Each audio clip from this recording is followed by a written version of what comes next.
ప్రస్తుతం మంత్రి పొన్నం ప్రభాకర్ మాట్లాడుతున్నారు. లైవ్ చూద్దాం. శాసనసభ పక్ష నాయకుడిని బీసీలకు ఇయ్యలే.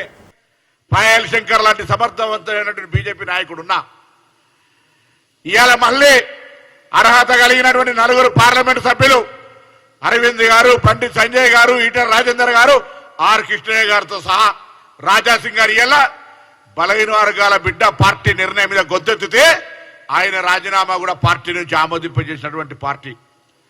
ఇవాళ అడుగుతా ఉన్న తెలంగాణలో భారతీయ జనతా పార్టీ తన స్వరూపాన్ని బలహీన వర్గాలకు వ్యతిరేకంగా చూపెట్టి ఉండొచ్చు.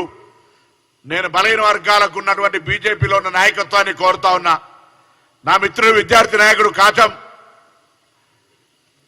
వెంకటేశ్వర యాదవ్ కావచ్చు, లేదా భారతీయ జనతా పార్టీలో ఉన్నటువంటి పార్లమెంటు సభ్యులు కావచ్చు, లేదా మేము విద్యార్థి దశలో ఆనాడు మండల్ కమిషన్, మురళీధర్ రావు కమిషన్ కొట్లాడినాడు మాకు నాయకత్వం వహించినటువంటి ఆర్ కృష్ణయ్య గారు కావచ్చు, ఇంతకుముందు చెప్పినట్టుగా 40 సంవత్సరాల నుంచి జగన్నాథరావు గారు, కేశవరావు గారు, వెంకటస్వామి గారు, బాలగౌడ్ గారు, మాణిక్రావు గారు, ఇట్లా అనేక మంది తపనయ్యాల వాళ్ళంతా కీర్తిశేషులై ఉండొచ్చు.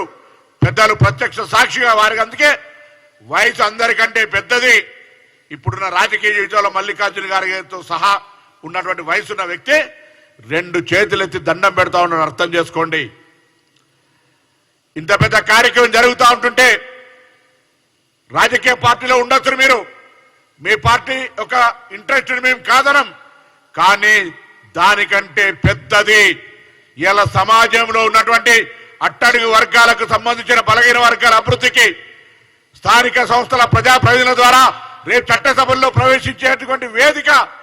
ఆ స్థానిక సంస్థల్లో నోటి కాడి కూడును చెడగొట్టద్దేమని మీ పార్టీలో మీరే ఒక రెబల్ థ్రెటన్ గా మారాలి తప్ప ప్రభుత్వ నిర్ణయానికి ఎక్కడ కూడా విమర్శించేటువంటి పరిస్థితి